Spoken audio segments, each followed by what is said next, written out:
Hi, previous வீடியோல fundamental அனாலிசிஸோட basics பத்தின நிறைய விஷயங்களை நம்ம டிஸ்கஸ் பண்ணோம். Balance sheet and profit and loss analysis பத்திலாம் நிறையவே தெரிஞ்சுக்கிட்டோம். இந்த balance sheet analysis and profit and loss அனாலிசிஸ்லாம் பண்றது மூலமா ஃபண்டமெண்டல் அனாலிசிஸோட சப்டைப்பான கம்பெனி அனாலிசிஸ் பண்றதுக்கு ரொம்பவே இது ஹெல்ப்ஃபுல்லா இருக்கும். இன்னைக்கு வீடியோல ஃபண்டமெண்டல் அனாலிசிஸோட சப்டைப்ஸான company analysis, industry analysis and economy analysis பத்தி தான் தெரிஞ்சுக்க போறோம். எக்கனாமி அனாலிசிஸ் அப்படிங்கிறது ஒரு கண்ட்ரியோட ஓவரால் எக்கனாமிக் growth எந்த லெவல்ல இருக்கு அப்படிங்கறத பத்தி தெரிஞ்சுக்கிறது. அதுக்கப்புறம் இண்டஸ்ட்ரி அனாலிசிஸ் அப்படிங்கிறது ஒரு பர்டிகுலர் இண்டஸ்ட்ரி எந்த லெவல்ல இருக்கு அப்படிங்கறத பத்தி அனலைஸ் பண்றது. ஃபார் எக்ஸாம்பிள், நீங்க பேங்கிங் இண்டஸ்ட்ரியில இருக்கிற ஏதோ ஒரு பர்டிகுலர் ஸ்டாக்கை வாங்கணும் அப்படின்னு நினைக்கிறீங்க அப்படின்னா அந்த பேங்கிங் இண்டஸ்ட்ரி எந்த லெவல்ல இருக்கு அப்படிங்கறத அனலைஸ் பண்றதா இந்த இண்டஸ்ட்ரி அனாலிசிஸ். அதுக்கப்புறம் கம்பெனி அனாலிசிஸ், ஒரு பர்டிகுலர் கம்பெனி எடுத்து அந்த கம்பெனி எந்த லெவல்ல இருக்கு, அந்த கம்பெனியோட growth எப்படி இருக்கு, அந்த கம்பெனியோட பிசினஸ் ஸ்ட்ராட்டஜிஸ் என்ன, அந்த கம்பெனியோட மேனேஜ்மெண்ட் எப்படி இருக்கு, இந்த மாதிரியான விஷயங்களை பத்தி எல்லாம் அனலைஸ் பண்றதா கம்பெனி அனாலிசிஸ். ஒரு கண்ட்ரியோட எக்கனாமிக் growth எப்படி இருக்கு அப்படிங்கறத அனலைஸ் பண்ணிட்டு அதுக்கப்புறமா ஒரு இண்டஸ்ட்ரியை பத்தி அனலைஸ் பண்ணிட்டு அதுக்கப்புறம் லாஸ்டா ஒரு பர்டிகுலர் கம்பெனியை பத்தி நீங்க அனலைஸ் பண்றீங்க அப்படின்னா அதை டாப் டு பாட்டம் அப்ரோச் அப்படின்னு சொல்லுவோம். சப்போஸ் நீங்க எடுத்த உடனே ஒரு கம்பெனியை பத்தி அனலைஸ் பண்ணிட்டு அதுக்கப்புறம் அந்த கம்பெனி இருக்கிற இண்டஸ்ட்ரி எப்படி இருக்கு அப்படிங்கிற அனாலிசிஸ பண்ணிட்டு லாஸ்டா தான் எக்கனாமிக் growth பத்தி நீங்க அனலைஸ் பண்றீங்க அப்படின்னா அதை பாட்டம் டு டாப் அப்ரோச் அப்படின்னு சொல்லுவோம். இந்த ரெண்டு அப்ரோச்ல உங்களுக்கு எந்த அப்ரோச் கம்ஃபர்டபுளா இருக்கோ அந்த அப்ரோச்சை சூஸ் பண்ணி நீங்க அனலைஸ் பண்ண ஸ்டார்ட் பண்ணலாம். ஃபர்ஸ்ட், இந்த எக்கனாமி அனாலிசிஸ் பண்றதுக்கு என்னென்ன பேராமீட்டர்ஸ்லாம் செக் பண்ணணும் அப்படிங்கறத பார்க்கலாம். First, GDP. ஜிடிபி அப்படிங்கிறது கிராஸ் டொமஸ்டிக் ப்ராடக்ட். ஒரு கண்ட்ரியோட ஜிடிபி லெவல் நல்லா இருந்துச்சு அப்படின்னா தான் அந்த கண்ட்ரியோட எக்கனாமிக் growthம் நல்லா இருக்கு அப்படின்னு அர்த்தம். ஒரு கண்ட்ரியோட ஜிடிபி ஹையரா இருக்கிறப்ப அந்த கண்ட்ரியோட சேல்ஸும் ஜாஸ்தியா இருக்கும். சேல்ஸ் ஜாஸ்தியா இருந்துச்சு அப்படின்னா அந்த கண்ட்ரியோட ப்ராஃபிட்டும் ஆட்டோமேட்டிக்கா ஜாஸ்தி ஆகும். அதனால ஒரு கண்ட்ரியோட ஜிடிபி ஹையரா இருக்கிறப்ப அது அந்த கண்ட்ரியோட எக்கனாமிக் growthக்கு ரொம்பவே ஹெல்ப்ஃபுல்லா இருக்கும். Next, inflation. ரொம்ப ஹையர் இன்ஃப்ளேஷனும் இல்ல ரொம்ப ஹையர் டீஃப்ளேஷனும் இருந்துச்சு அப்படின்னா அது கண்ட்ரியோட எக்கனாமிக் growth நெகட்டிவா இம்பாக்ட் பண்ணும். ஸோ ஒரு ஸ்டெடியான இன்ஃப்ளேஷன் இருக்கிறப்ப அந்த கண்ட்ரியோட எக்கனாமிக் growthம் ஸ்டேபிளா இன்க்ரீஸ் ஆகிட்டே போகும். ஸோ நீங்க எக்கனாமி அனாலிசிஸ் பண்றப்ப கண்டிப்பா ஒரு கண்ட்ரியோட இன்ஃப்ளேஷன் எந்த லெவல்ல இருக்கு அப்படிங்கறத செக் பண்ணணும்.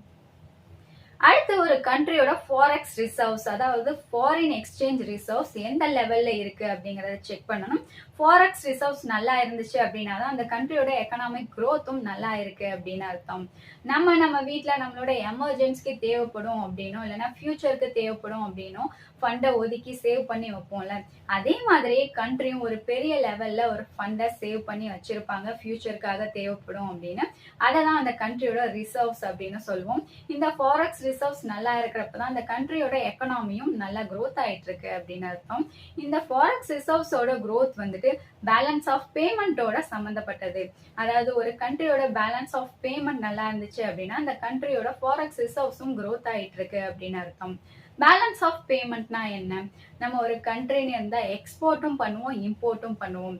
அப்படி நம்ம எக்ஸ்போர்ட் பண்ற பொருட்கள் நம்ம இம்போர்ட் பண்ற பொருட்களை விட ஜாஸ்தியா இருந்துச்சு அப்படின்னா அதை தான் சர்ப்ளஸ் பேலன்ஸ் ஆஃப் பேமெண்ட், அதாவது சர்ப்ளஸ் பிஓபி அப்படின்னு சொல்லுவோம்.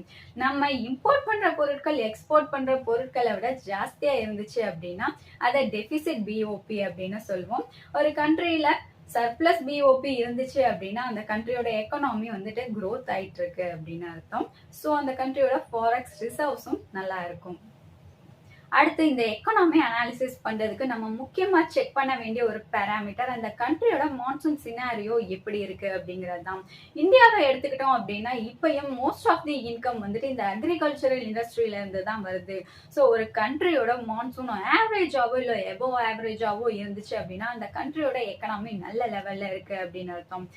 அதே சமயத்துல இந்த மான்சூன் பிலோ ஆவரேஜா இருந்துச்சு அப்படின்னா அது கண்டிப்பா அந்த கண்ட்ரியோட எக்கனாமிய நெகட்டிவா இம்பாக்ட் பண்ணும். ஸோ இந்த எக்கனாமி அனாலிசிஸ் பண்றப்போ ஒரு கண்ட்ரியோட மான்சூன் சினாரியோ எந்த லெவல்ல இருக்கு அப்படிங்கறத கண்டிப்பா செக் பண்ணணும்.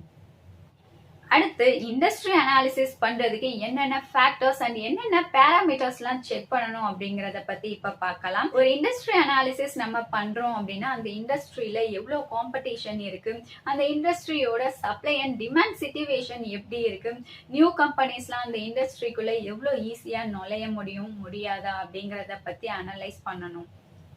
சப்போஸ் நம்ம ஒரு பார்மாசிட்டிக்கல் இண்டஸ்ட்ரியை பத்தின அனாலிசிஸ் பண்றோம் அப்படின்னா ட்ரக் ரெகுலேஷன்ஸ் அண்ட் பேட்டன்டிங் என்ன, FDA ரெகுலேஷன்ஸ் என்ன, மெடிசின்ஸ்க்கான சப்ளை அண்ட் டிமாண்ட் சிச்சுவேஷன் என்ன, இந்த மாதிரியான ஃபேக்டர்ஸ் எல்லாம் நம்ம அனலைஸ் பண்ணணும். இந்த ஃபேக்டர்ஸ் எல்லாம் அனலைஸ் பண்றது மூலமா அந்த பார்மா இண்டஸ்ட்ரிக்கு என்னென்ன த்ரெட்ஸ் எல்லாம் வரலாம் அப்படிங்கறத பத்தி நம்ம தெரிஞ்சுக்கலாம்.